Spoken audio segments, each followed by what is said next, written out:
What's up, you guys? Carlos Toro here, lead boxing writer of Fightful.com.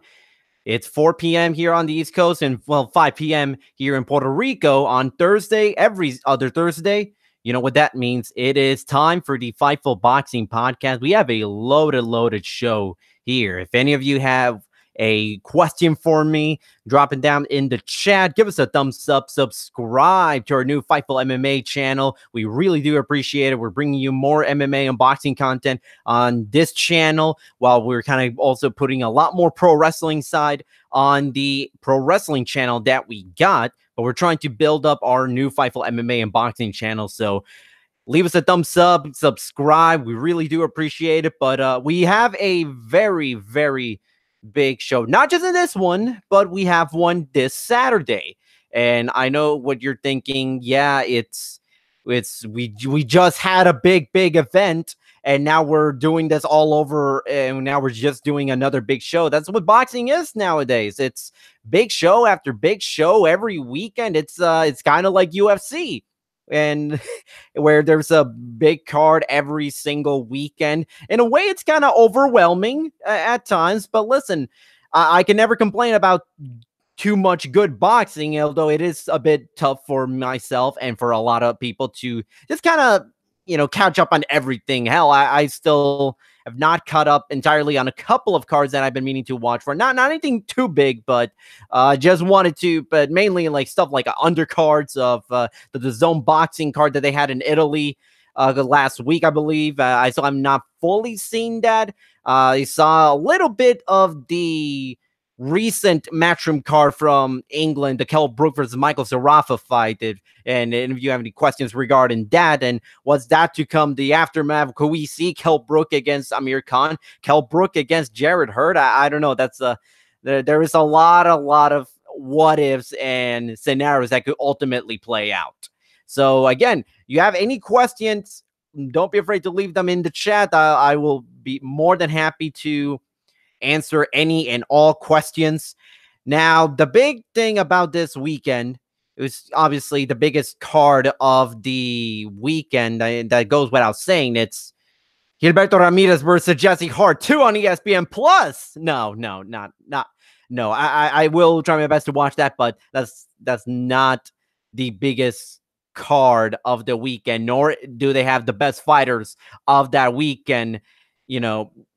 Not come just kind of go up against what Bob Arum is saying. He actually said that Jesse Hart and Gilberto Ramirez can beat Canelo Alvarez, which I do kind of find ludicrous and kind of laughable at the same time. But regardless, it is Canelo Alvarez fight week. He is facing Rocky Fielding at Madison Square Garden in the main event of a Matchroom Boxing / Golden Boy Promotions card on DAZN. The only way you can watch it in the U.S. and I believe also in Canada is through DAZN. So, hey, there's a free trial going on. So you don't even need to pay for the monthly subscription. Although I do kind of recommend it. If you're a hardcore boxing fan and you got disposable income, I suggest getting that DAZN subscription, which is, listen, there's a lot of good, decent boxing cards almost week in and week out. The World Boxing Super Series have been providing really great moments and fights throughout the year, but hey, this week is all about Canelo Alvarez, and the card overall is one of the deepest U.S. cards of the year. And just before we get on to the main event, a quick rundown throughout the entire card. Obviously, you got the main event, Canelo Alvarez versus Rocky Fielding for the WBA secondary version or regular version of the title, if you want to call it that, of the super middleweight title. So Rocky Fielding is kind of the secondary champion, while Callum Smith is what's considered the super champion, or at least the top WBA champion. Those two will be fighting for that belt. In the co-main event, you got David Lemieux, who is the mandatory challenger to the WBA middleweight title that Canelo Alvarez possesses. He'll be facing against Turiano Johnson, who last we saw lost an IBF middleweight title eliminator against Sergey Derevyanchenko. That probably could provide an excellent highlight if we've seen If anybody has seen David Lemieux in the ring, you know he's capable of giving an outstanding knockout of the year contender every single year. And that's just the way David Lemieux is. So you got that as the co-main event. 2 world title fights also on the card. Tevin Farmer versus Francisco Fonseca for the IBF super featherweight title. Katie Taylor defending her IBF and WBA women's lightweight titles against longtime rival. The two have been fighting for well over a decade, all going back to their amateur days, against Eva Wallstrom, who is also world champion in her own right. She is the WBC super featherweight champion, and she's moving up in weight to face Katie Taylor. Then you also got a lot of big names from Golden Boy. Some of their better names. You got Ryan Garcia against Braulio Rodriguez. Lamont Roach going up against Alberto Mercado for the WBO International Super Featherweight title. And I'm sorry if I mispronounce this. Bilal Akawi against Victor Fonseca. Virgil Ortiz Jr. against Omar Tienda. Ives Ulysses Jr. against Maximiliano Becerra. And you got, lastly, Saddam Ali, former world champion, 154 pounds, retired Miguel Cotto last year.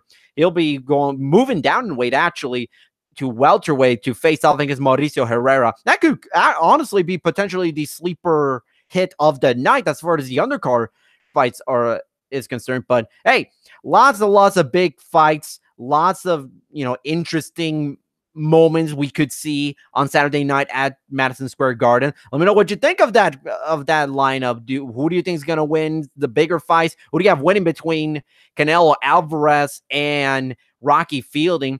I honestly do think that this fight is actually a closer and more competitive fight than I think a lot of people are giving credit for. Well, yes, this fight is nowhere near as glamorous and as exciting or is generating the amount of hype as Canelo versus Golovkin 2. Don't get me wrong, but right frankly, I do think that there is something to be said about Rocky Fielding's career trajectory up to this point, because let's all remember, it wasn't that long ago when he faced off against Callum Johnson, and he just got knocked out in the very first round, mind you.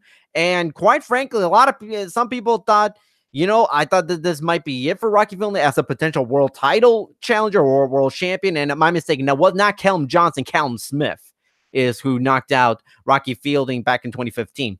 So overall, I do think that this fight is a lot more competitive. There is something to be said about Rocky's size and his, and you look both Canelo and Rocky is so much bigger than Canelo Alvarez, not just in weight, but in height. That really could be a factor into this fight. I don't think it's going to be a huge factor, but listen, Rocky is the underdog and has done well as the underdog. He's performed admirably since the Callum Smith loss. He went to Germany and fought Tyrone Zogan. Quite frankly, a lot of people thought Tyrone was going to win. I thought Tyrone was going to win, and I personally thought that it's a little too soon for Rocky Fielding to be in this position, but boy, did he prove me wrong in a big way by beating Tyrone in the 5th round by stoppage. That was big for Rocky's career. It gave him a sort of notoriety in the UK that I didn't think he could achieve, especially after that first loss, because he did not look great, but in that fight. But since then, he has performed admirably. He's done very, very well. I think Rocky and his jab, I think they could cause some trouble for Canelo Alvarez. But let's not forget that, this is Canelo Alvarez's first fight at 168 pounds. This is, a proper 168-pound fight, because he's only fought at above 160 only once in his pro career, if I'm not mistaken. That was the fight against Julio Cesar Chavez Jr. That cluster, that fight was actually not a 168-pound fight. It was a 164.5-pound catch weight. So Canelo was still not having to bulk up that much. And I don't know how Canelo is going to look when he gets to the weigh-ins. Is he going to look a little bloated? Is he going to have difficulty, amassing all that extra weight? I don't think he will. I don't think he's going to have much of a problem. But Rocky and his trainer Jamie Moore have a lot of very, very tall task ahead of them. Part of the problem is, and I asked Jamie Moore this on a conference call not too long ago. And you can find that clip on Fightful MMA and Boxing.com, where I asked Jamie Moore what did it took to try to prepare Rocky Fielding. How do you find sparring partners that can mimic, or at least try their best to mimic, Canelo Alvarez in his skills in the ring? And he told me you really can't. The best you can do is maybe get a couple of guys in the ring that can maybe do one or two things that Canelo does really well, and just sort of hope for the best that Rocky is able to adjust to them once those two get in the ring. But overall, Canelo is really, really tough to prepare. He's great. He is the biggest star in the world. He's the pound for pound top 5 guy, in my opinion. He's top 3, maybe top 1. So it really all depends on how Rocky kind of handles the nerves of Madison Square Garden and handles Canelo Alvarez's power early on. Now, if you ask my personal prediction, I do think that Canelo Alvarez is going to win. I don't think it's going to be like a knockout in the middle rounds, as a lot of people are kind of predicting. I don't believe that. I think Rocky Fielding is going to come out here a lot tougher than a lot of people are going to predict. Because remember, not a lot of people saw him face off against Tyrone Zog, or at least out here in the U.S. I don't think so. And Rocky looked great. I thought he looked phenomenal. And I do think that win, going in enemy territory when he's the underdog, I think that win really, really helped him. And he understands he's the underdog. He understands that he's just the next guy in line, that he's just a warm-up guy for 2019, for whatever that Cinco de Mayo show has to bring for Canelo. He understands that really this is just so Canelo can get another title. At least that's what the expectation is going to be. But quite frankly, I think Rocky can have a chance to hurt, or at least win some early rounds while Canelo kind of gets adjusted. I do think, if you ask me my personal prediction, I don't think he's going to reach the scorecards. I do think that Canelo is going to work the body tremendously. He's going to make the fight up close, going to kind of eliminate Rocky's right jab. And I do think that Canelo Alvarez is going to ultimately maybe get a stoppage late in the fight, maybe 10th, 11th round, and if you ask me. But I think it's going to be a really fun and competitive fight. I do think that this is going to be something that a lot of people are going to enjoy. I think people are going to be surprised by Rocky Fielding, but ultimately, just as with the Julio Cesar Chavez fight, it doesn't matter how much bigger you are or you look compared to Canelo Alvarez. Canelo's skill set is just at an unprecedented level today in boxing, and I do think that Canelo Alvarez is going to win the title, probably going to vacate it almost immediately so that he can move on back to middleweight and defend his title, the WBA and WBC titles, at the T-Mobile Arena on May 4, 2019. That is also another big piece of news. The Golden Boy Promotions reserved T-Mobile Arena for next May for Canelo Alvarez's next fight. And you can see that at the Nevada State Athletic Convention's website. Golden Boy Promotions reserved that date. It's going to be on DAZN. Now, the question is, who is it going to be? Early on, there was some speculation that Gennady Golovkin would be fighting Canelo Alvarez, have the trilogy fight next May. That was fueled in part because the original reservation details of May at the Nevada State Athletic Commission's website didn't just say Golden Boy Promotions. It also said Triple G Promotions. Now, I believe that is now been rectified. I know they changed that, but I don't know if at some point today they sort of changed it back to what it originally said. But overall, the idea is that a lot of people think that Golovkin has signed with DAZN and that they are already preparing for that May 4, 2019 trilogy fight. It could still happen. Now, again, let me just say this. I'm not saying this fight isn't going to happen, or I'm not saying this fight isn't going to happen on May 4. I'm saying that it's not set in stone. Both sides have discussed the possibility, but overall, Golovkin is still a free agent. Golovkin is still fielding offers from Top Rank and from PBC, maybe potentially fight on Fox or on Showtime. and he's still fielding offers from DAZN.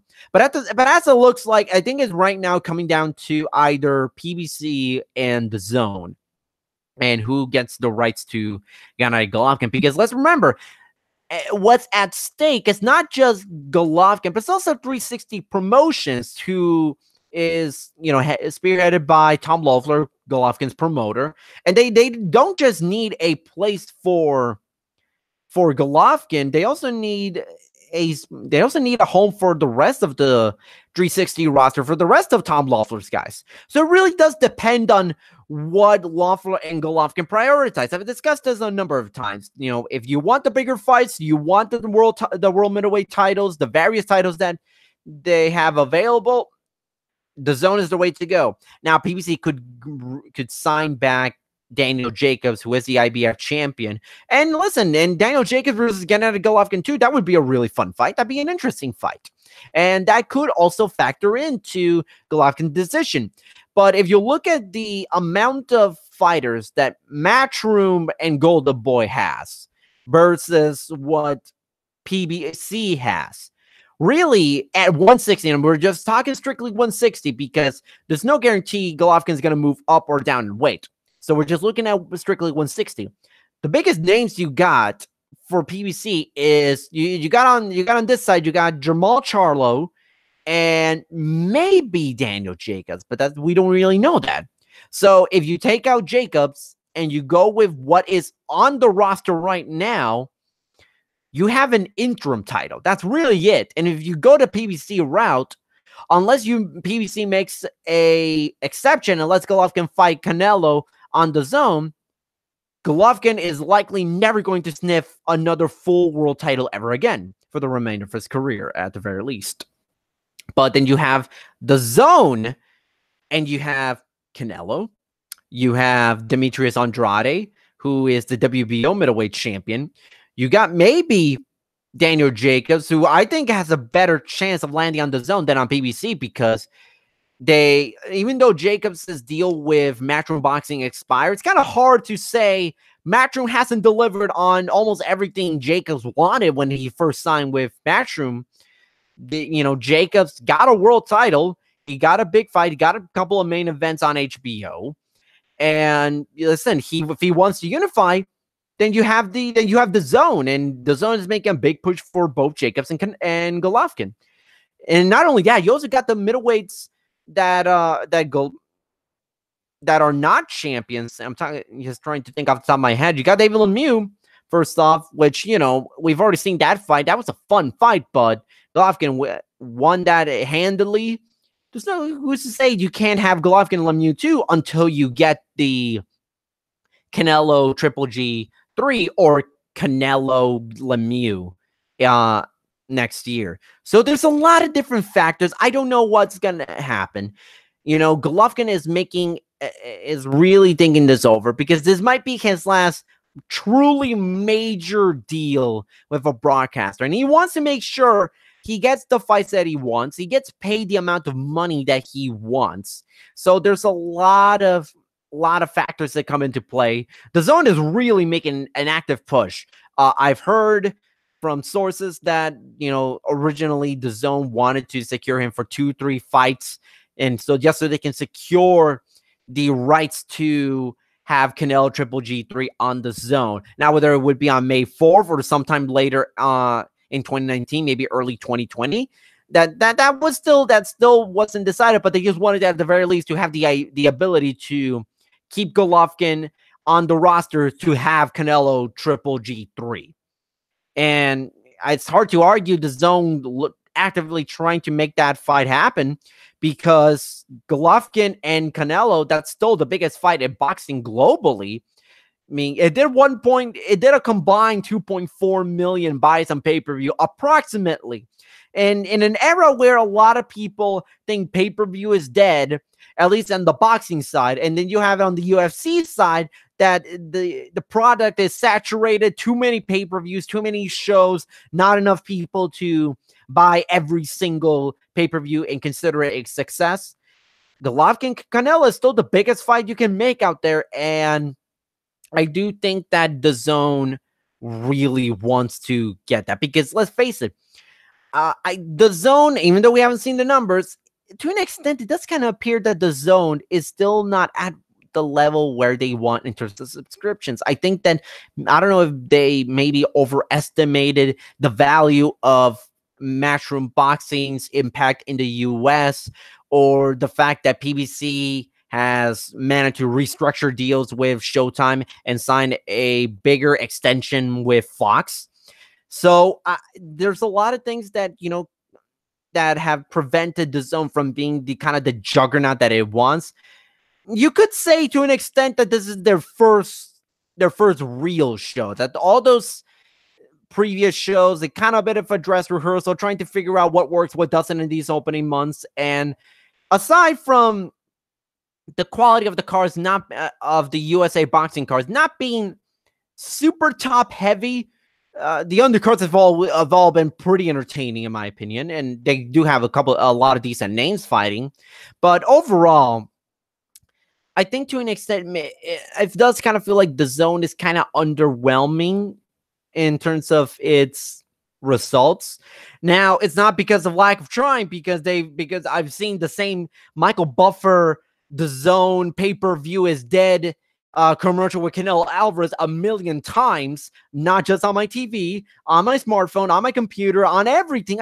They've tried every single thing. They've thrown every single ad idea to the book. I saw there was a picture on an airport or something in New York, and there was a giant spread of the zone. And as you walk there, there's kind of a little caption on the floor where it says, "You're walking all over on pay-per-view," or something like that. And I thought, listen, the zone's getting very, very creative with these ads. They even did a Mike Tyson's Punch Out type of commercial that you can see on Twitter, which I thought was really, really fun and kind of cute. But whether or not it translates to anything major in terms of subscriptions, that really remains to be seen. Because I don't know if they're going to keep this kind of ad campaign for every single Canelo fight. And if they do, maybe they will turn out with positive results. But really, you're just advertising Canelo. And while he alone is a fantastic draw and the biggest commercial draw you have in the US, at the same time, something needs to be said about a guy who, in Rocky Fielding, who's coming to the U.S. for the first time, has absolutely no relevance whatsoever on this side of the world prior to the announcement of the Canelo Alvarez fight. He's not even holding the top title of one of the four major governing bodies. So if you really, really look at all of this, I do find it kind of hard that you're going to get a massive influx of subscriptions. Like we're talking, and when I say massive, I mean in the hundreds of thousands, well into the six figures. I don't think we're going to get that. I think it's kind of a slow burn. And I think they're just going to keep giving Canelo not easy fights, because I do not want to disrespect Rocky Fielding and say this is an easy fight, because I spent the first 10 minutes of the show saying that this is not an easy fight. Or at least this is not as easy a fight as a lot of people out here really think. So, quite frankly, you look at Canelo Alvarez and the Zone project, and I honestly do think that you're not really going to see any real positive results, or at least any true mainstream relevance, until we're really deep into Canelo's tenure with the Zone. And listen, they got 5 years. They got till 2024, I believe. It's 11 fights. They invested a lot of money, but at the same time, the long game is to make the Zone the place to stay for boxing in the US. And it is a tough task. But you have Golden Boy, you have Matchroom Boxing, you have the UK shows, you have the World Boxing Super Series, and you got Canelo Alvarez. So the pieces are all there. It's just a matter of when and if people are going to start tuning into the Zone. And I do like the fact that they're also advertising the fact that there's a free trial. So you don't even have to pay for Canelo Alvarez, which really, when was the last time you could say you're going to watch a Canelo Alvarez fight live for free and it's legal? And I'm not talking about going to a bar and having the fight being put on there. We're talking about you're at your home, you have your smartphone, you have your console, your laptop, or whatever you use to watch fights, and you get to watch a legal stream or legal broadcast of a Canelo fight for free. So I think that's what DAZN is really trying to get at, and really try to hammer home that Canelo Alvarez is the biggest star in boxing. You need to watch him. So I'm excited for Canelo versus Rocky. I'm excited for the rest of the undercard. Real quick, just get a bit of just so I can recap what the card is. Obviously, as I say, Canelo versus Rocky for the WBA regular super middleweight title. Tevin Farmer versus Francisco Fonseca for the IBF super featherweight title. David Lemieux versus Turiano Johnson. Katie Taylor versus Eva Wallstrom for the IBF and WBA women's lightweight title. Saddam Ali versus Mauricio Herrera. Ryan Garcia versus Braulio Rodriguez. Lamont Roach Jr. versus Alberto Mercado. Bailol Akawi versus Victor Fonseca. Virgil Ortiz Jr. versus Omar Tienda. And Ives Ulysses Jr. versus Maximiliano Becerra. That's a loaded card. And I'm looking at this card and looking at all the fights, and they did say that if I'm not mistaken, the undercard is supposed to start at 6 p.m. Eastern. I may take a little while longer, 7 p.m. Eastern, but I'm very, very worried about the start time for Canelo Rocky, because here's the problem, and this has been a complaint I have had with the Matchroom Boxing USA shows. They load these cards with too many long fights, and you have a main event that start, at least here in Puerto Rico, 2 a.m. or close to 2 a.m. And this is another instance where you have a Matchroom Boxing show, or at least a show where Matchroom Boxing is involved with, and you have nothing but big and long fights. And if the undercard is supposed to start at 7, what? And I honestly don't think any of these fights are gonna Golden Boy's gonna be like, nah, we can put them on that swing bouts. We can put them after the main event's done. Aside from maybe a Bailol Akawi versus Victor Fonseca, aside from that, I just find it hard to believe that they're going to put any of these fights after the main event. So you're looking at 3 12-round fights, 3 scheduled 12-round fights, a 10-round women's fight, which is 2 minutes a round, 5 10-round fights, and 1 8-round fight. I don't know what has been with Golden Boy and their obsession with kind of being the next UFC, as with Golden Boy MMA, but they should not be taking a page out of the UFC playbook and make the entire card full of long fights and have a lot of them.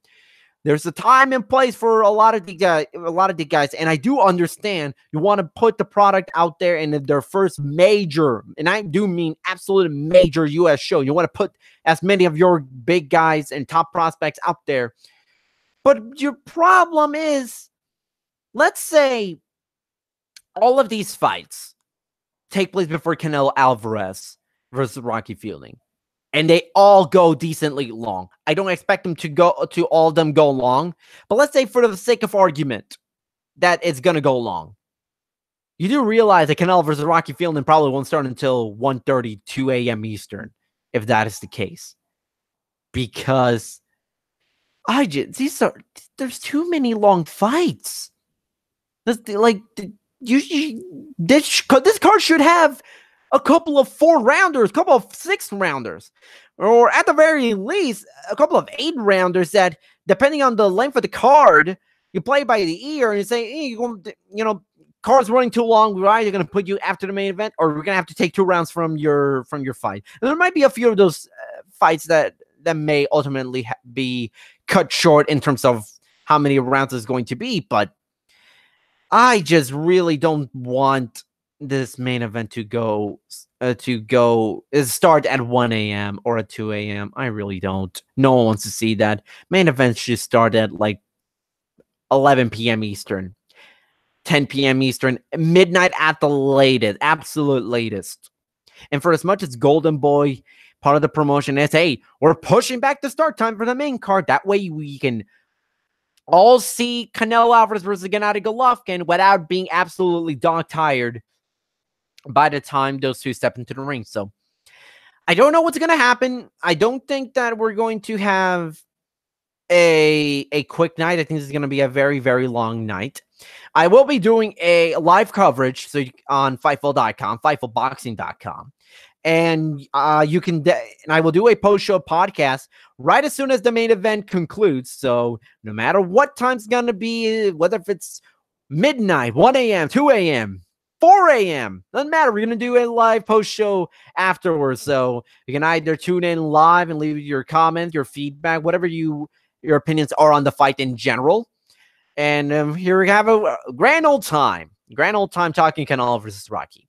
And in this podcast also, if you have any questions, you have any comments, leave it in the live chat down below. I'll be more than happy to answer them. Give us a thumbs up, subscribe to our new Fightful Boxing and MMA channel. We're doing a lot of stuff going on the air numerous times during the day, not just on the MMA and boxing channel, but on the pro wrestling channel as well.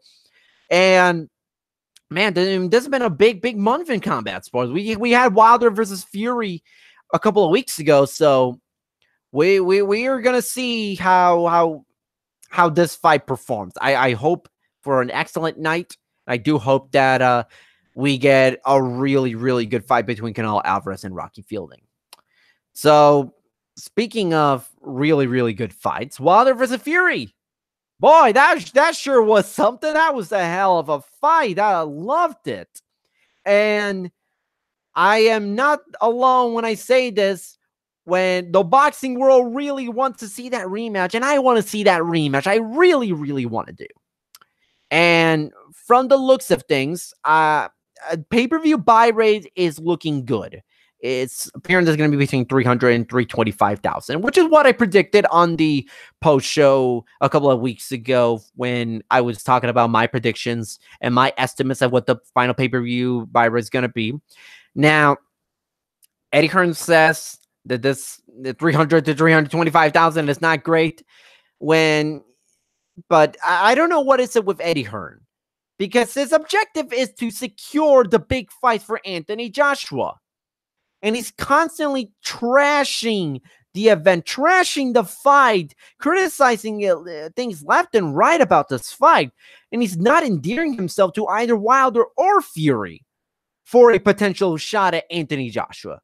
So I don't really know what is it with Eddie Hearn. Whether or not he truly believes this or not, I don't think it's smart of him criticizing what could potentially be the other half of the biggest heavyweight fight that you can possibly make. And Wilder versus Joshua is still the biggest heavyweight fight, bigger than Wilder Fury too, but I digress.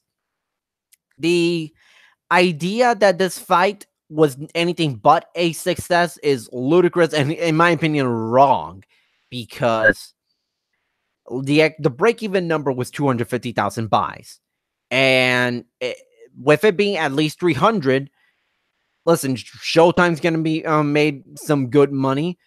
Deontay Wilder and Tyson Fury made a mint when it comes to the pay-per-view revenue, and I think they're both going to make close to 8 figures at the very least. So, biggest payday of Wilder's career, arguably the biggest in Fury's career. I don't know what Fury's purses have been for the Klitschko fight off the top of my head, but it's one of the biggest paydays of Fury's career. So overall, I think the boxing world is really excited for a potential Wilder versus Fury 2. Now, if you want to ask when that fight could happen, when are we going to see Wilder Fury 2? That's kind of tough to say because this is a PBC event first and foremost. The idea of those two having a pay-per-view bout in May, it's a little too soon. Not for the reasons you may think. It's not because it's too soon after Wilder Fury won. I would love that this fight took place in April or March, if you ask me. And Wilder said he would love to have that fight around that time frame.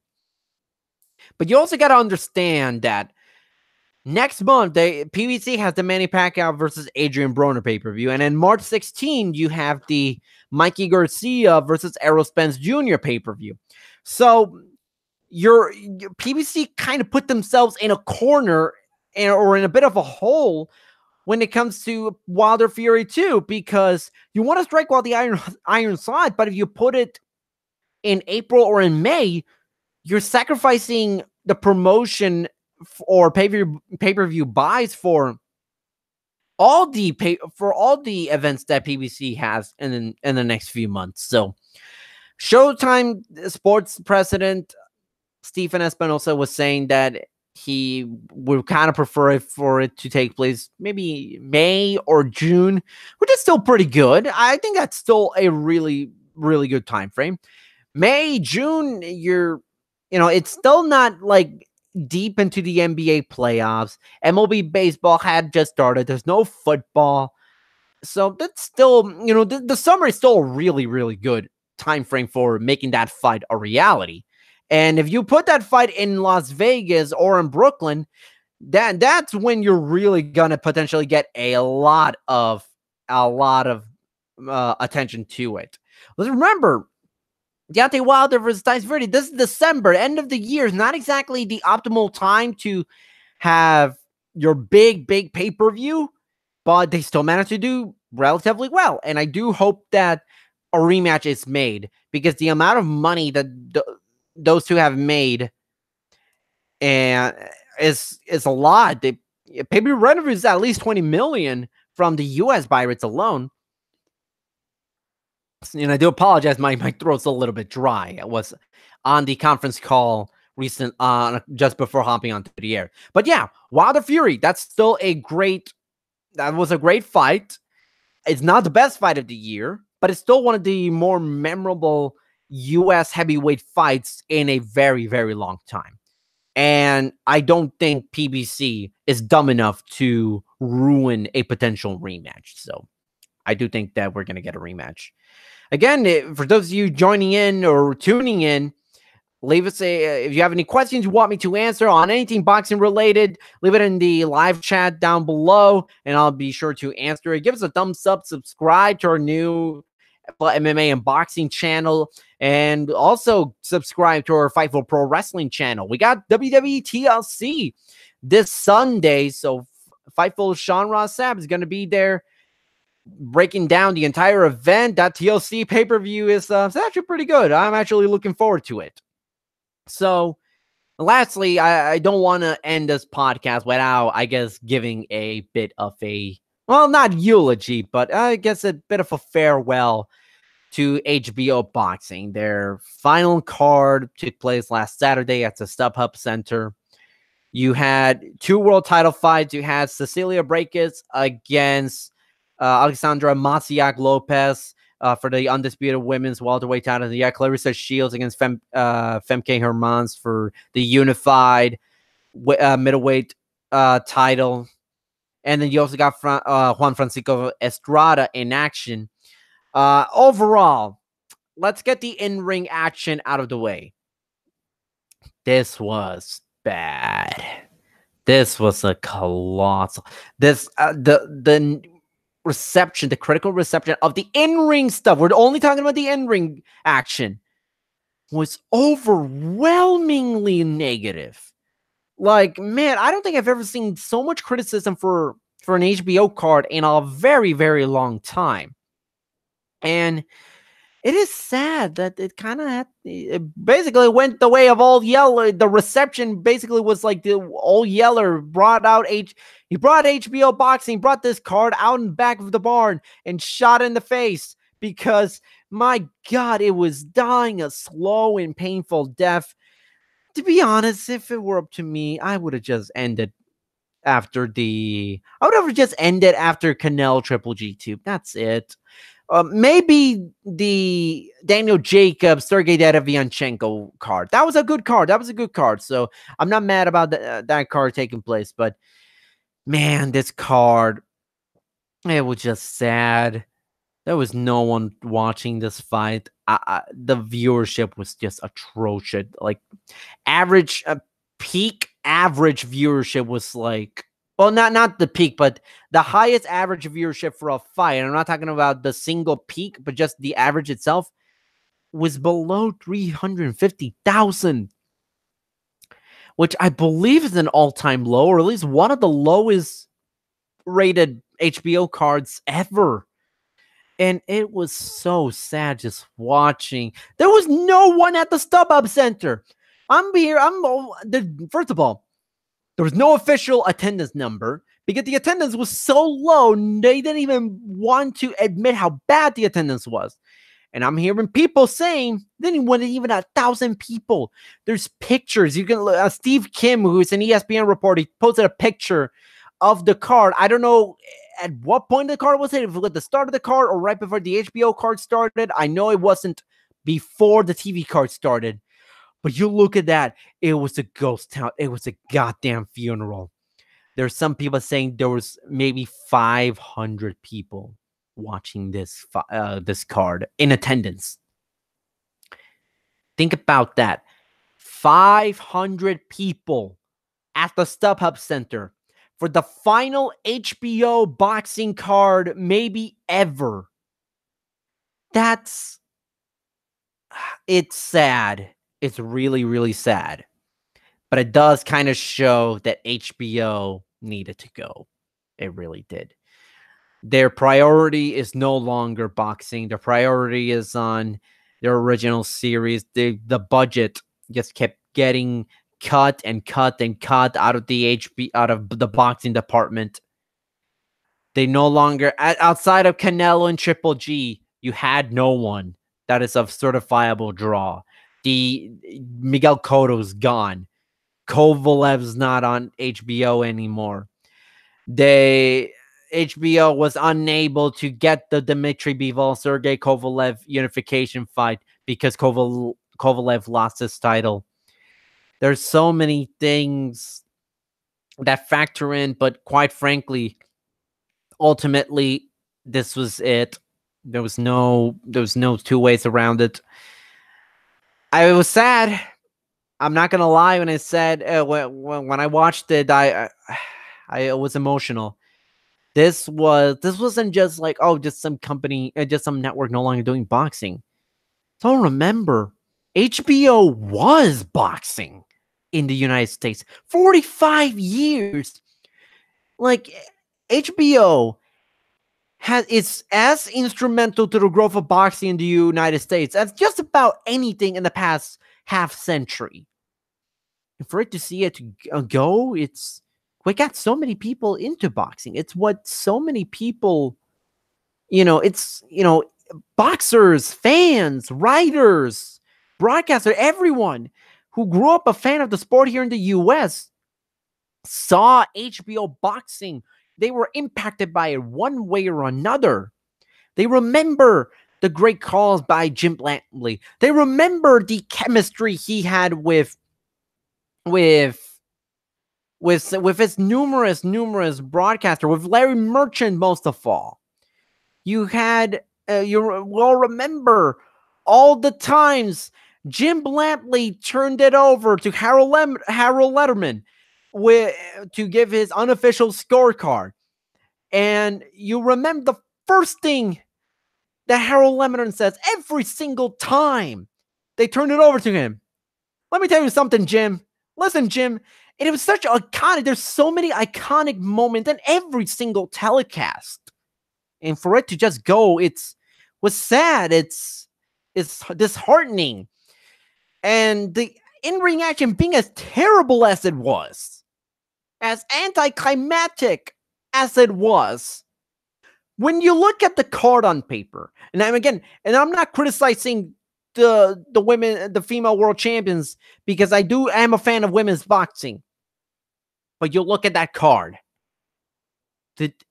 Was there a single person that honestly thought there was a good chance either champion was gonna lose or even get pushed around?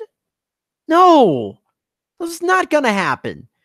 Clarissa Shields was just coming off a title defense less than a month ago. You think they're gonna pair her up with a world beater, especially when the big money fight for Clarissa Shields is Christina Hammer and Cecilia Brækhus? No, they're not gonna do that. They're not gonna risk that.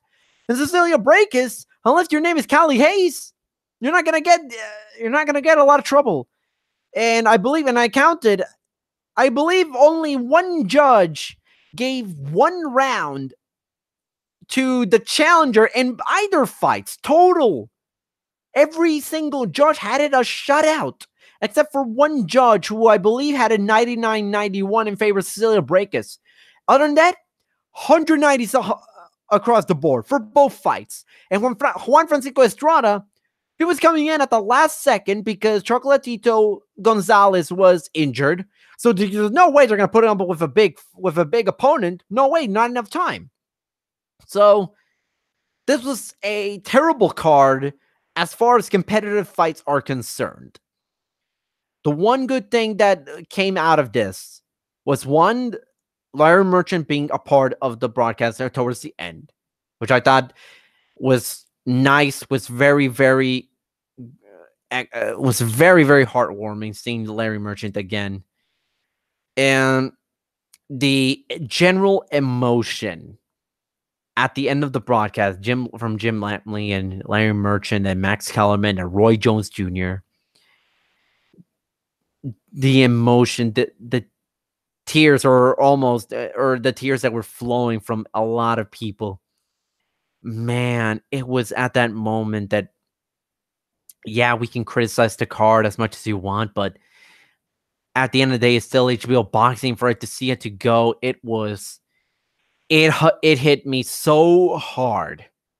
It was so sad. The montage it had towards that, I don't recommend watching the fights because they're anticlimactic and they're not really worth watching. But I do recommend watching those last 20 minutes, and you can easily find that on Twitter. In fact, I think I retweeted the video of it. So you can find me on Carlos Toro 360, and somewhere you'll eventually find, and I'll probably retweet it again because it does bear watching. Man, those last 20 minutes were incredible. It was, outside of the pay-per-views from this year, it was the best piece of television HBO Boxing has had the entire year and in recent memory. And quite frankly, I don't think that you couldn't have ended any better.